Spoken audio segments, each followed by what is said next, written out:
A mother, but a social entrepreneur, activist, but also successful business strategist, innovator, concept developer, youth mentor, and more. She's a qualified aesthetician. It's the first time I hear that. I'm looking forward to hearing you. Qualified aesthetician with Advance Medical Aesthetician Training, holds an international qualification in Cidesco and more. She's the founder and CEO of Lucia Ochan Holdings, MD, Login Trading and Projects, and more. Mpumalanga Young Creative Group, and more. This bio is amazing. She's amazing, and she's done one, and we're looking forward to her presentation. Thank you so much for joining us. Ladies and gentlemen, let's put our hands together and show some love. Mpumalanga, let's show some love. Let's show some love for our next speaker, Lucia Simelane. Come on, Mpumalanga. Come on, Mpumalanga. Let's show some love. Thank you. Sure. Ladies and gentlemen, I don't know why today, but I'm more jitter. Maybe it's because I'm speaking to my peers, I'm speaking to young people. You know, it's not the easiest to motivate young people. The person that is standing in front of you, it's Lucia Simelane Ochan. I was born in a very small town called Ermelo, and I was raised by a mine worker, and my mom worked for Shoprite in retail. I will give you, I don't like presentations. Reason being is that I believe speaking from a heart as an entrepreneur, it helps to motivate another entrepreneur. How I started and how I got where I am today. As I have said to you, I was raised by a mine worker and my mom worked for retail. I'm born amongst 3 sisters, so we are 4 of us at home. How our parents raised us. They raised us in such a way that we could sell anything. When I mean anything, the sweets, lollipop. There was this big sweet that, you know, we used to sell in the 90s. I'm giving out my age. We used to sell in the 90s. So my older sister will sell at school. We will sell after school. Like everyone else. So my ice block. So my ice block, will cook it and sell it. That was my first business as a 6-year-old, 7-year-old. That's where I started selling. During school holidays, we were shipped to Nkomazi, where my mom's home is. I will sell chickens. So it means that I was raised from a family that had a business background. So I believe as an entrepreneur, it's either you are born with it, or you are taught, or it's passion, or you study it. But studying it, you need the passion, you need the drive. So from there, because as I've said, my mother worked for retail. In my teen years, I did stock taking.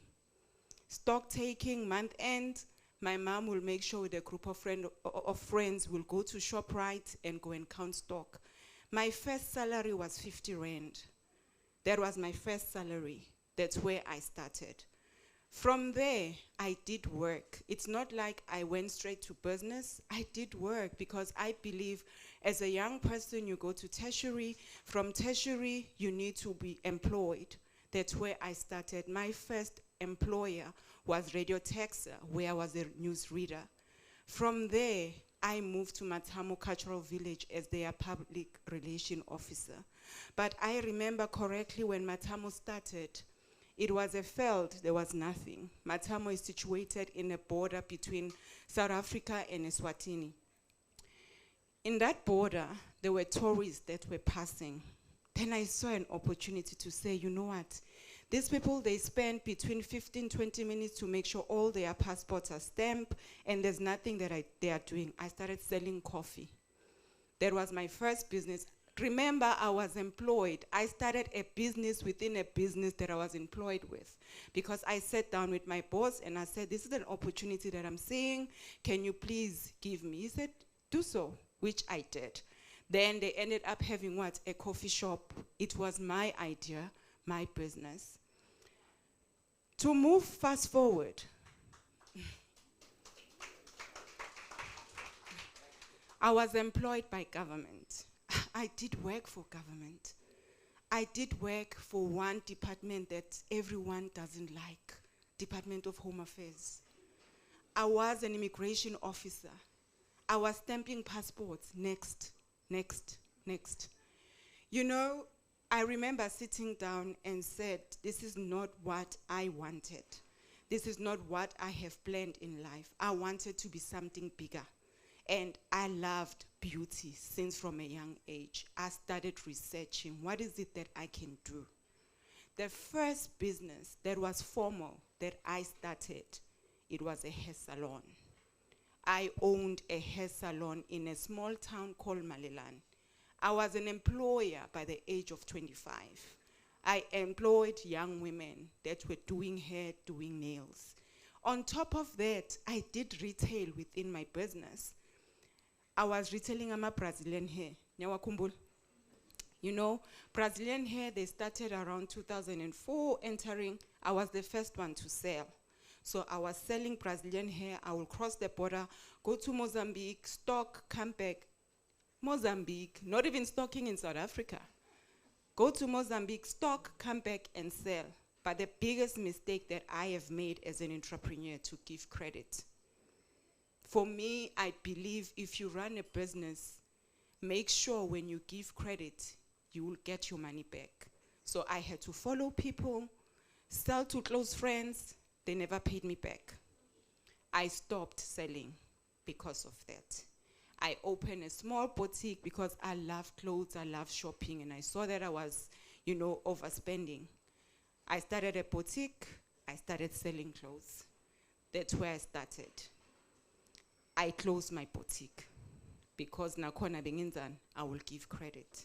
And when it's time for collection, nothing, people don't want to pay. Then I decided, I was still working with Home Affairs at that time. Then I decided to go back to school and study. That's when I went and studied somatology. And a lot of people, when I tell them I studied somatology, they will ask, what's that? Somatology is the study of the body. It has to do with beauty, skincare, massages, manicures, pedicures. And what I love about this industry, it has revolved. It has revolved in such a way that there's medical aesthetic, where we call them aestheticians. This is what I am today. As the speaker that was here before me, Zanele, said, we have to develop ourselves. I did that. I developed myself. I went on and I did advanced medical aesthetics. This is where Odeo Health and Skincare was born. Odeo Health and Skincare was born in 2010 when I was studying somatology. Because when I was studying, I told myself, I don't want to come back and work for someone. When I'm done, I want to start my own business. After doing my in-hours, we call them in-hours that we do before you qualify, I did that. Then I started my own business. It was formally opened in Nelspruit, 2014. That's when I started. I was the only employer and employee, meaning that I ran my own reception. At the same time, I did the treatment. Because sometimes I will see 1, 2, 3 clients maybe per day, or sometimes 3 clients in a week, because I was in an industry where people that did not know about it. But as an entrepreneur, I made sure that I got myself out there. I went to radio to market my business. I did free interviews. I went to departments, to businesses, to teach women about beauty, explain to them what is somatology, what is it that we do. Even if they invited me in events, I did it for free. But I charge now. I'm an entrepreneur, I have learned. So this is how I got my business out. Later on, within a year, I could employ someone to work with me. Then we started with 2. Today, we are 4 in the business. I have 3 employees under me, and in your business as an entrepreneur or as a business person, it needs you. It needs your commitment.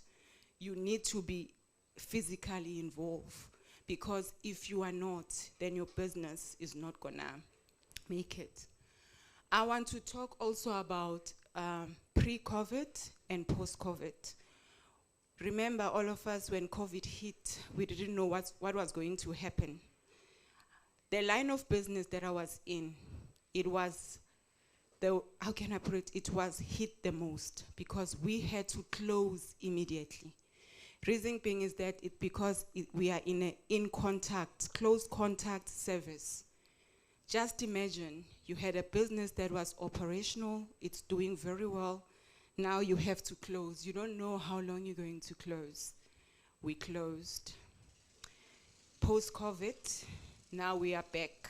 We are open. I need to run this business. But remember, we are not making money. I had not planned.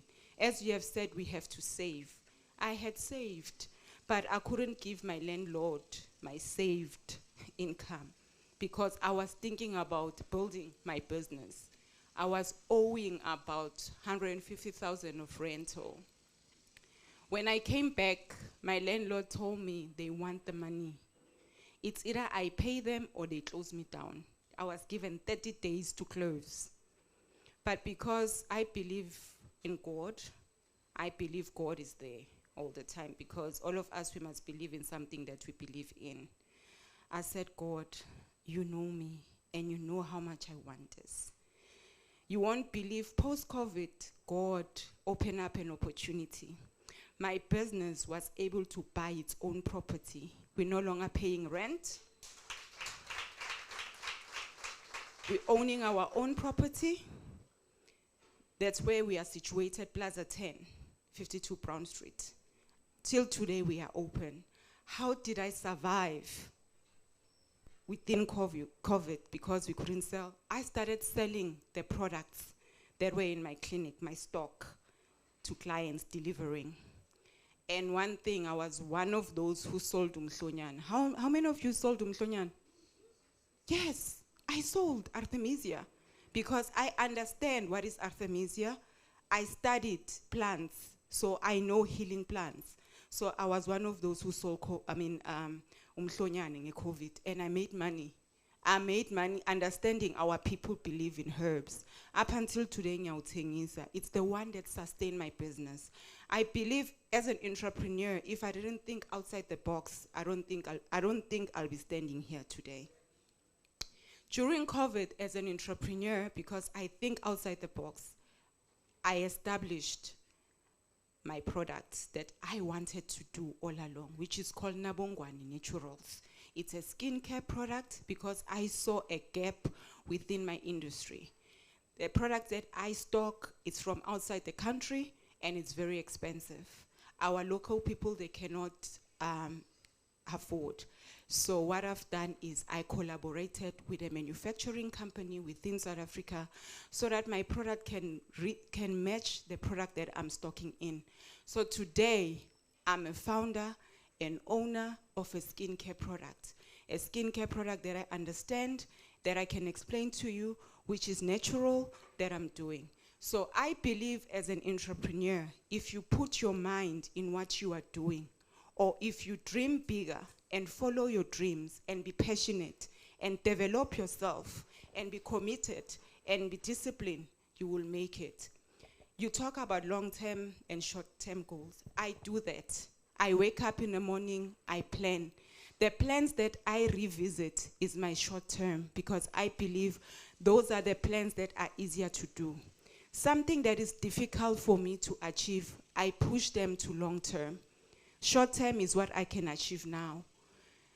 I'm not a person that said, I'm a New Year's resolution.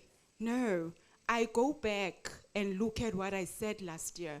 Have I achieved it? If I haven't, you talk about having mentors. You know I come back to you.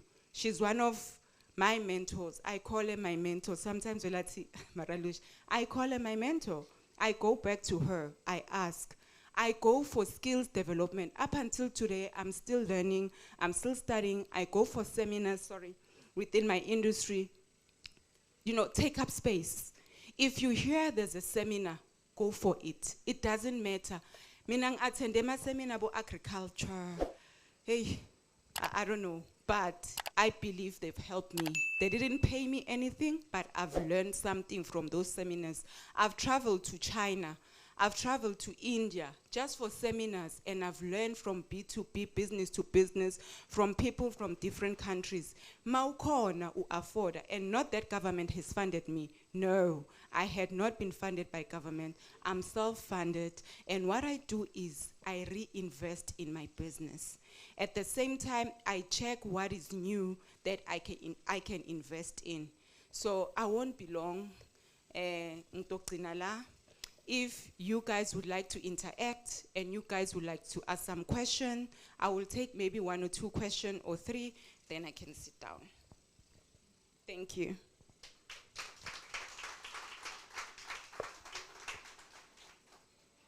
Oh, before I thank you, I would like to thank T. Gakulu, Mr. Bulelani, for giving me this platform, and NetBank. And if it wasn't for them, I don't think I'll be standing here in front of you and talking to you guys. And thank you for being a wonderful audience and listening. And I hope you would have learned something from me. Tengisa noma yini, noma is talk sweetie or ice to an Eskimo. You'll go somewhere. Thank you. Thank you so much. Come on, we can show more love. Let's give a round of applause. Incredible, incredible. Before she got on stage, she was like, oh, I'm so nervous. And she just spoke from the heart, genuine, from the heart. Siyabonga kakhulu. All right, we're going to open it up. Does anybody have any questions? I've got just 3 hands. I need 3 hands. First question, second question, third question. Did you have a hand up? Okay, all right, we'll start with you, my sister. Sanbonani. My name is Cynthia Mtetwa, proud owner of Royal Rose Gold. I sell fragrances, and I'm also interested in starting a skincare product. So my question is, Ms. Lucia, I wanted to know, Guti, how long did it take you to ufunde and then my products ako? How do you market them and how do you sell them in Pagatini? Do you sell them as stolo or do you also do pop-ups and ukona kanjani ukuthi uchazele ama customer la difficult because nale problem leyo nyalo ku business yami lele ngiranako? Thank you. Okay. Can I answer before I sure. forget? Yeah. You said Cynthia Mtetwa. Okay, Cynthia. I think what makes it easier for me, it's because of the studies that I've done. I've studied somatology, and somatology in a aromatherapy, aromatology that we study. So we study plants and we study oils.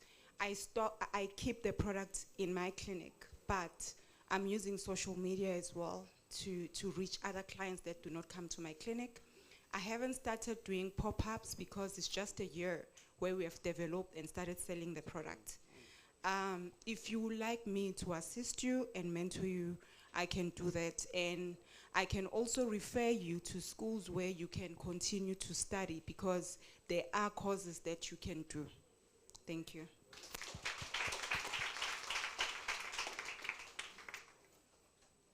Hello. My name is Lucinda Masinga. I wanted to ask you on your business when it comes to investors, because I feel like some established business, the moment investors come, they feel like you don't know me, you don't know the hurdles that I pass through. So I want to know how you feel about investors, and if investors come, what terms do you give them? Because now you are a self-made woman when it comes to your business. So I want to understand the relationship one can have with investors. Thank you. Okay. Lucinda, as I've said, there's nothing wrong with dreaming big. My dreams is to see Oteyo Aesthetic Clinic in every town, to see Nabongwane Naturals in every skincare or everyone having it in their home. I'm open for investors. When it comes to terms, the business still has to stand. You know, investors, they cannot come and take over the business. That's the first terms. Other terms, I believe it can be discussed once the investors have proposed what is it that they want to bring into my business. And also with help and advice that I can get, that's where I will be able to pull out my terms. Thank you.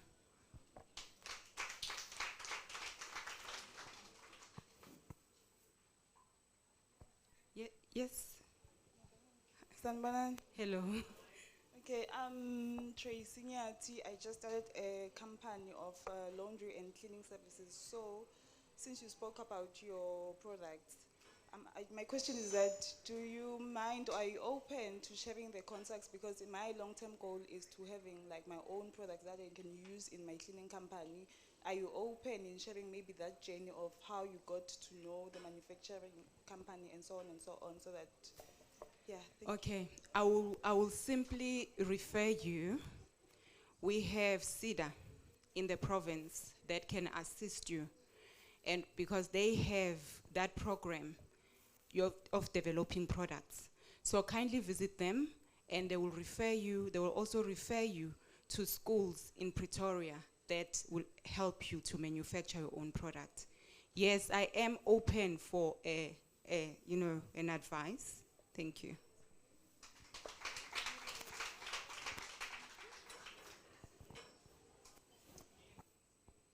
I think we have, He wanted. yeah, we've got one more question.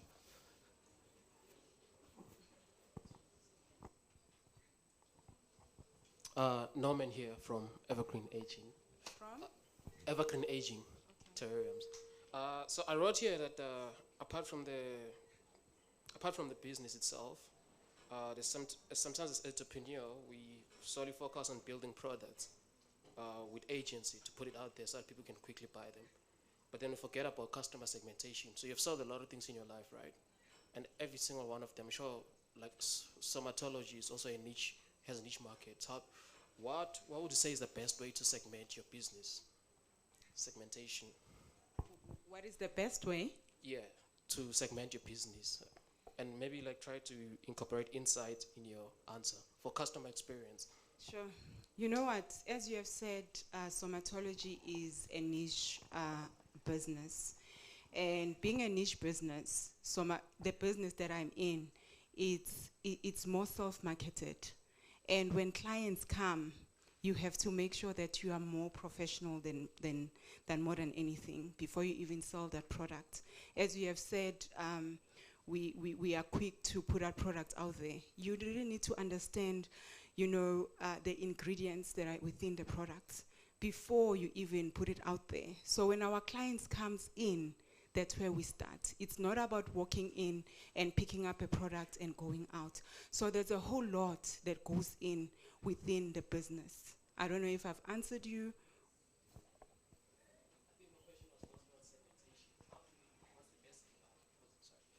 I think my question was mostly like on segmentation. Like how do you what's the best way to segment? Because I'm also doing a business which is a why not product, right? Like I have to spend customer acquisition costs to actually get that thing on your face. But then I have to segment that, like who's my client, their personas and all those things. And I have to collect data to say, oh, this person bought because of this and that. So I treat it like a science experiment. What's the best way to segment? For us, let me put it this way. For us, we collect data, and within the business, our clients, as I've said, when they come in, it's a one-on-one consultation. They complete client cards, which help us to see which products that works. So that's how we segment our business. There's no any other within the field that I'm in to segment a business. Currently, I'm not selling, let's say, outside. I see clients that comes in, they consult. So this is how we see, this is how we segment our business. And also, we sell our products according to skin types. We don't just sell products because we are selling products. We check the number of clients that we see. In my clinic, I deal with ethnic clients, which is 80% and 90% of those clients that I see. And the conditions that they deal with, it's acne and hyperpigmentation. Aging client, a black skin does not crack, so we don't see most of those. So that's how we segment, and this is how I have developed my product range to suit a certain skincare, certain skin. At the same time, it suits all skin types. So this is how we segment within my line of business. Thank you. Fantastic, thank you so much. One more time, ladies and gentlemen, let's put our hands together for Lucia. This is the mama creator, a product for Amajita. Yes, it does. Actually, you've got to keep us young. Actually, the avocado oil that we sell, it's Yeah. good for your beard. It's good for your skin. You know, you have hyperpigmentation. It can actually me young. assist you. How do I look? I'm 43 years old. So yes, you Wow. look young. Ooh, okay. All right. Yeah, I'm gonna need to buy that one for Thank you so much. Jebe, stay younger. All right, really appreciate Thank you it. so Thank you much. so much. One more time, ladies and gentlemen, round of applause for Lucia. Thank you.